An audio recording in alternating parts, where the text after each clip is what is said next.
Disney Infinity. Yeah, Disney Infinity is no more. Disney Interactive pulled the plug on that, and that's it. So, I mean, if you were a fan of, I don't know, Rocket Raccoon, or Poe Dameron. These men, we got to look at actually the, what would have been, the Doctor Strange was going to be one of the next ones up. I got that up here. Oh, that breaks my heart. That looks so cool. That's the coolest Benedict Cumberbatch has ever actually looked. We're big fans of Toys to Life stuff here at IGN, and I really like the sculpts on the Disney Infinity toys because what their philosophy was basically have them in a sort of action pose, like they're about to do something. Like as you can see here, Poe Dameron's just like, he's ready, he's about to fire his gun. That Doctor Strange you just saw is, there he is, right here. Yeah. So cool. Like they're very action themed.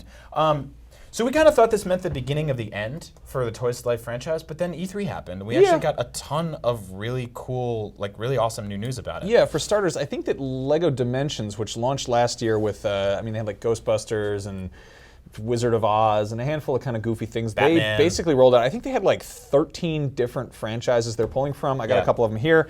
This one I really want, Mr. T from the A-Team with his awesome van. And then of course there's Adventure Time. There's actually 2 Adventure Time sets. The other one has Lumpy Space Princess. And then there's Mission Impossible for all you hardcore Ethan Hunt fans out there. And then some Harry Potter. And there's also, they've got Goonies, they've got, what else? They've got a bunch of Gremlins in the works. They've got the new Ghostbusters. New Ghostbusters, yeah. So like, obviously LEGO Dimensions is still going. I'm kind of curious, is this like, I mean, obviously there are important business people who track this stuff, and development for these things is expensive. Is this a matter of these things taking up shelf space and not moving up units? Are the games too expensive? Is LEGO sustainable on its own because people do collect the minifigs? I don't really know that, but I guess I hope that this isn't a last hurrah for LEGO Dimensions because, you know, they're making a lot of crazy new stuff. One thing worth noting is obviously Disney Infinity, you know, Disney developed. It's kind of awkward because they're still making like, they still made LEGO Avengers, they still made LEGO Force Awakens. Yeah. Obviously, in spite of the fact that it's a direct conflict between Disney and Warner Brothers, WB Interactive is still developing games based on Disney properties, and there are still LEGO Star Wars sets because that is the LEGO license that kind of started them all. So I'm wondering if we're going to see LEGO Dimensions pick up Marvel and Star Wars. Maybe if it's just one of those things where it's too much trouble for Disney to be developing their own proprietary Toys to Life stuff, and it would make more sense. I was at the Disney store in Toys R Us. Or Toys R Us Times Square. And I don't know why I call it Toys R Us. They actually closed down all the toy stores in New York City.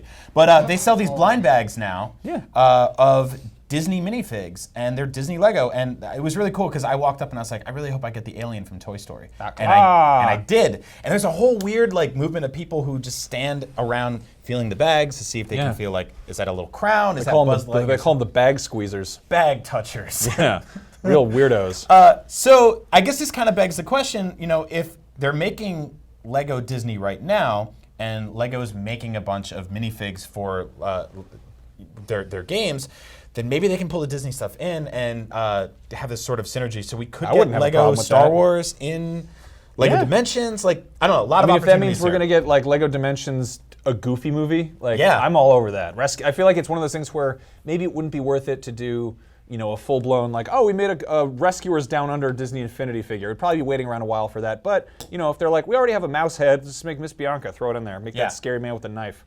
I really like Rescuers Down Under.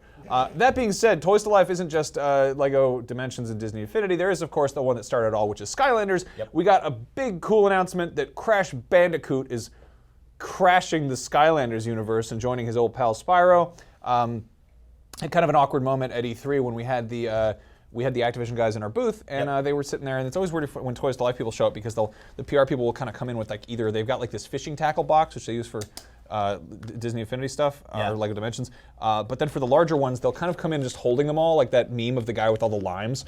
So they'll just have this like, and they're sort of protecting them, but they're just kind of like, we're just juggling them around. So there's this guy sitting there, and he's like in our waiting area, and I just like tiptoe up, and I very gingerly just grab a Crash Bandicoot out of his hands and just like slowly pull it away.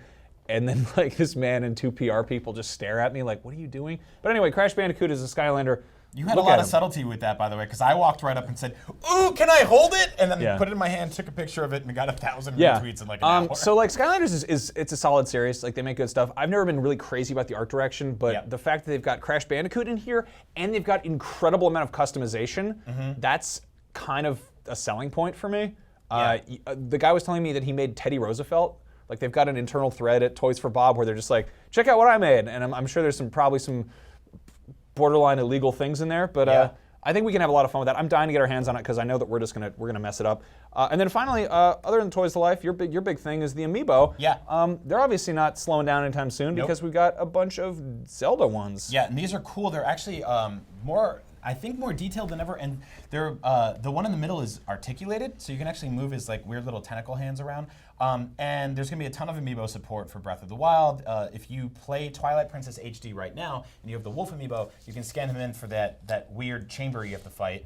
And depending on how many hearts you have left at the end of beating that sequence, you can scan that into Breath of the Wild, and you'll have a pet wolf for an entire day just roll around with you screwing stuff up. So if you like the Toys to Life games, they're still happening, they're still coming. And if you want to hear people talk about them who are way, way smarter than Max and I, check out the Toys for Games podcast. Awesome people over there. They do really cool stuff. I've been on the show before. Guys like Greg Miller have been on the show.